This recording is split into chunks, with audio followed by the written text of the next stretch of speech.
SSC 2026 পরীক্ষাকে কেন্দ্র করে পরীক্ষার্থীদের জন্য শুভকামনা জানিয়েছেন মোস্তাফিজুর রহমান ফাউন্ডেশনের চেয়ারম্যান রাকিবুল ইসলাম রাকিব। একই সঙ্গে শিক্ষার্থী ও অভিভাবকদের সহায়তায় মানবিক উদ্যোগ নিয়ে প্রশংসা কুড়িয়েছেন সংগঠনটি। নারায়ণগঞ্জে প্রায় 15টি পরীক্ষা কেন্দ্রের বাইরে টানা পঞ্চম দিনের মতো স্থাপন করা হয়েছে অভিভাবক ছাউনি। প্রখর রোদ কিংবা বৃষ্টিতে ভিজে অপেক্ষামান অভিভাবকদের জন্য এই ছাউনিগুলো অনেকটা স্বস্তির পরশ এনে দিয়েছে। শুধু অভিভাবকরাই নন, শিক্ষার্থীদের জন্য রাখা হয়েছে প্রয়োজনীয় সহায়তা।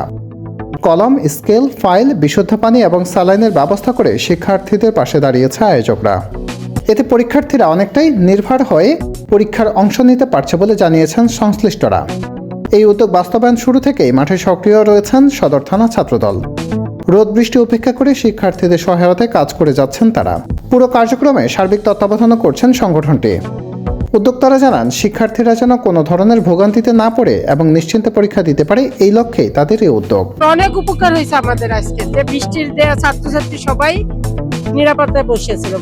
পরীক্ষা কেন্দ্রে উপস্থিত অভিভাবকরাও এই উদ্যোগকে স্বাগত জানিয়েছেন। তারা বলছেন, দীর্ঘ সময় বাইরে অপেক্ষা করতে হয়, তাই ছাউনি ও পানির ব্যবস্থা অনেকটাই স্বস্তি মিলেছে। একজন অভিভাবক বলেন, এখানে বসার ব্যবস্থা ও পানির সুবিধা থাকায় আমরা অনেকটা স্বস্তিতে আছি। আরেকজনের ভাষ্য, পরীক্ষার্থীদের জন্য প্রয়োজনীয় সামগ্রী দেওয়ার বিষয়টি সত্যিই প্রশংসনীয়। স্থানীয়দের মতে এ ধরনের মানবিক উদ্যোগ শুধু পরীক্ষার্থীদের সহায়তায় নয়, সমাজের ইতিবাচক বার্তাও ছড়িয়ে দেয়। ভবিষ্যতেও এমন কার্যক্রম অব্যাহত রাখার দাবি জানিয়েছেন তারা। সেভাবেই তার সন্তানকে ভালো করার জন্য গড়ে তুলছে, যা আশা করি সবাই ভালো করবে